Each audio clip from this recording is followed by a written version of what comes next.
মুস্তাফিজুর রহমানের খরুচে বোলিংয়ে খেপেছিলেন মহেন্দ্র সিং ধোনি। তবে এক অবিশ্বাস্য ক্যাচ নিয়ে মুস্তাফিজুর রহমান মহেন্দ্র সিং ধোনির মনকে গলিয়ে পানি করে দিয়েছেন। দর্শক, সেঞ্চুরি হাঁকিয়েও শেষ পর্যন্ত জিততে পারল না রোহিত শর্মারা।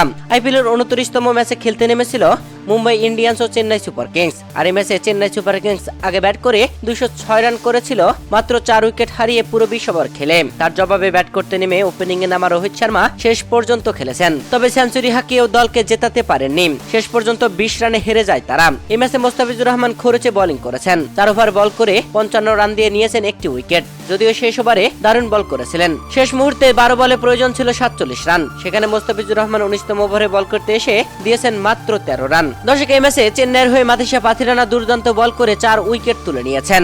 যদিও ম্যাচের 8তম ওভারে সূর্যকুমার যাদবের এক অবিশ্বাস্য ক্যাচ নিয়েছিলেন মুস্তাফিজুর রহমান। সীমানার উপর থেকে সেই ক্যাচ নিয়ে মহেন্দ্র সিং ধোনির মনকে গলিয়ে পানি করেছিলেন তিনি। দর্শক, এই ম্যাচে চেন্নাই শেষ পর্যন্ত 20 রানে জিতেছে। মুস্তাফিজুর রহমানের এই ম্যাচের ক্যাচটি আপনার কাছে কেমন লেগেছিল জানাবেন ভিডিওর কমেন্ট বক্সে।